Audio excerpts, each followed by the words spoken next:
సభ్యులకు కానీ, గౌరవ ఎంపీ గారికి కానీ, గౌరవ సభాపతి అయిన అయ్యన్ పాత్రి గారు కానీ, మిగతా అనితమ్మ గారు కానీ, మిగతా షుగర్ ఫ్యాక్టరీ కార్మిక సంఘాలన్నీ వెళ్ళి ప్రశ్నిస్తే వాళ్ళు ఏంటంటారంటే 100 కోట్ల రూపాయలు షుగర్ ఫ్యాక్టరీ కేటాయిస్తే మీ ఫ్యాక్టరీలు తిరుగుతాయి, వచ్చేసారి మళ్ళీ గవర్నమెంట్ 100 కోట్లు అడవడం మానేస్తారా అని చెప్పని ప్రశ్నించడం జరుగుతుంది. దీనికి ఒకటే నేను సూటిగా ప్రశ్నిస్తున్నాను.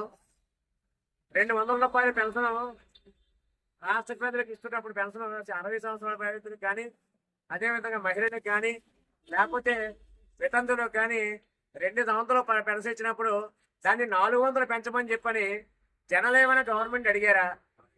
గవర్నమెంట్ అధికారులను అడిగారా? 3000 ఉన్న పెన్షన్ 4000 పెంచమని గవర్నమెంట్ ఏమైనా అడిగారా? ఎలక్ట్రిక్ ఏమైనా అడిగారా? శ్రీశక్తి పథకం కింద, సంక్షేమ పథకాల కింద ఫ్రీ బస్సులు పెట్టమని ఏమని జనాలు, రైతులు కానీ, మహిళలు కానీ వీళ్ళందరూ అడిగారా? మరి వీళ్ళందరికీ కూడా ప్రతి సంవత్సరం మీరు అది 5 సంవత్సరాలకు ఒకసారి ఈ గవర్నమెంట్ అయితే ఆ గవర్నమెంట్, ఆ గవర్నమెంట్ పోతే ఈ గవర్నమెంట్, రకరకాల హామీలను ఇవ్వడం ఎందుకు? మీరు ఈ 4000 పెన్షన్తో గవర్నమెంట్ ఎక్కడి నుంచి ఆపేస్తారా? పూర్తిగా రాబోయే రోజుల్లో గవర్నమెంట్ పూర్తిగా హామీలు ఇవ్వడం మానేస్తారా?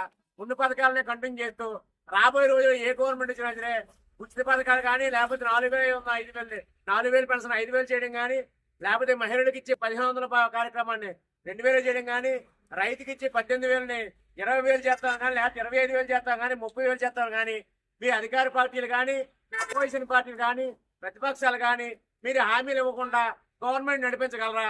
మీరు చెప్తే షుగర్ ఫ్యాక్టరీని ఎట్టి పరిస్థితుల్ని 100 కోట్లు మేము తీసుకొని ఈ షుగర్ ఫ్యాక్టరీ నడిపించడమా, పూర్తిగా ఆపేయడం అని చెప్పని మేము నిర్ణయం తీసుకుంటామని చెప్పని ఈ సభాముఖంగా మీరు తెలియపరచడం జరుగుతుంది.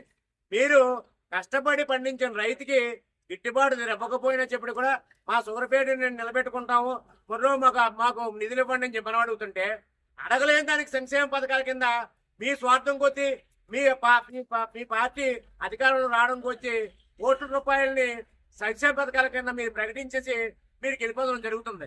అలాంటప్పుడు ఎంతో కష్టపడి రైతు పండించిన చెరుకు పంటకి గిట్టుబాటు మీరు ఎందుకు ఇవ్వలేకపోతున్నారు?